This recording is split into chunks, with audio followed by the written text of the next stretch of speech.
Tapi yang saya ingin tahu, pernah tidak ketika ada konten yang meresahkan masyarakat, konten yang melanggar nilai sosial dan budaya, konten kekerasan dan kekerasan pada anak, pernah nggak sih behind the scene-nya ingin diungkap oleh Komdiji dan juga BSSN? Apa ya yang membuat hal ini muncul? Walaupun mungkin bukan tupoksi umum, bukan tupoksi core-nya, tapi temuan itu bisa jadi sebuah informasi penting yang bisa di-share, dikolaborasikan, dikoordinasikan, dikomunikasikan kepada sektor lain, dalam hal ini KL yang lain, Kemen PPPA, tenaga kerja, kemudian Kementerian Kesehatan mungkin, atau mungkin tenaga kerja di yang dari luar negeri, misalnya TKW, TKI dan sebagainya. Ini kan informasi penting yang bisa dideteksi oleh Komdiji menurut saya dan juga oleh BSSN yang kemudian bisa dikolaborasikan untuk mengetahui akar permasalahannya apa. Dan kalau misalnya bajunya diganti, tapi hatinya tidak dibersihkan, alias orang yang terkait yang melakukan judi online tidak dideteksi apa akar masalahnya sehingga ia terlibat di dalam judi online, bahaya juga. Nanti anggaran berapapun yang kami keluarkan bersama dengan bapak-bapak yang terhormat, saudara-saudaraku semua yang hadir di sini, akan kayak ngegaremin laut aja.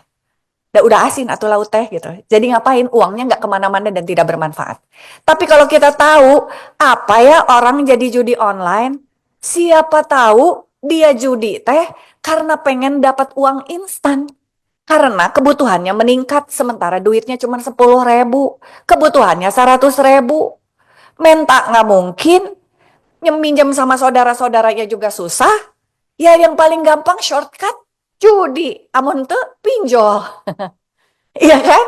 Padahal itu gali lubang, tutup lubang, mencari permasalahan baru. Nah, akar permasalahan ini yang ingin juga saya ketahui pernah dideteksikah oleh BSSN dan juga oleh Komdiji yang barangkali tersirat dan tersurat di dalam aduan masyarakat sebagai sebuah aduan terkait dengan judol. Gitu ya. Siapa tahu dari situ bisa dikembangkan sebuah riset atau sebuah survei kecil yang kemudian bisa kita ketahui akar permasalahannya.